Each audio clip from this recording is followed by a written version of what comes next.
Diagazi, traduction française pour une vidéo YouTube bilingue. Scène 1, introduction. Bonjour à tous. Aujourd'hui, je vous propose de discuter d'un sujet important, les affiches d'alerte au tsunami qui ont récemment semé la panique à El Jadida, au Maroc. Scène 2, un début chaotique. Alors, que s'est-il passé? Ces derniers temps, des affiches mettant en garde contre un possible tsunami ont commencé à circuler sur les réseaux sociaux, provoquant une vive agitation parmi les habitants. Certains étaient tout véritablement effrayés, tandis que d'autres doutaient de l'authenticité de ces avertissements. L'ampleur des réactions était telle que certains ont émis l'hypothèse qu'il pourrait s'agir d'une production cinématographique ou autre. Scène 3. Leçon à tirer.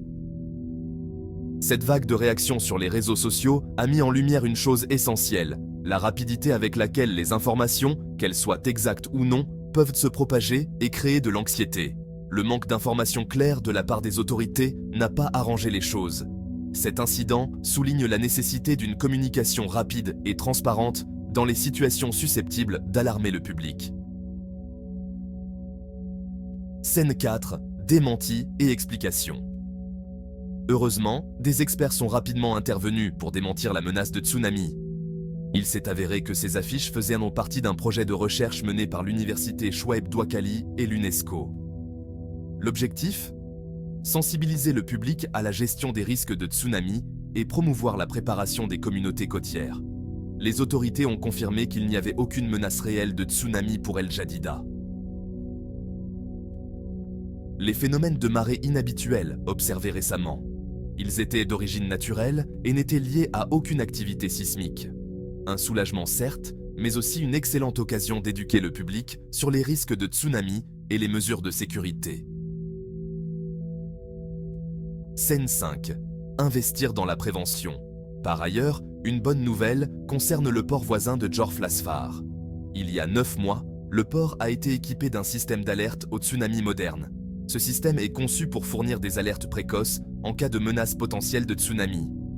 Plutôt intéressant, non? Le système comprend des capteurs qui surveillent le niveau de la mer et l'activité sismique.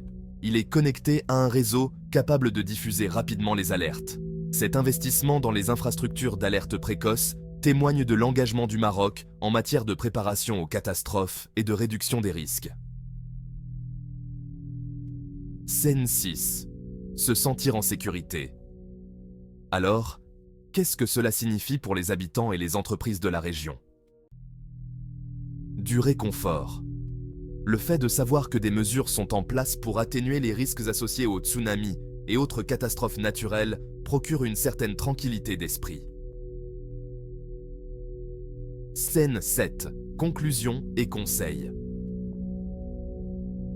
En fin de compte, cet incident nous a rappelé l'importance de se fier aux sources d'informations officielles lors de tels événements. Les réseaux sociaux peuvent être une arme à double tranchant. Ils permettent de diffuser rapidement l'information, mais ils peuvent aussi semer la panique si l'information n'est pas exacte. Vérifiez donc toujours les sources et restez informé via des sources crédibles. C'est tout pour aujourd'hui. Si vous avez trouvé cette vidéo utile, n'oubliez pas de l'aimer et de vous abonner pour d'autres mises à jour sur des sujets importants. Restez en sécurité et bien informés.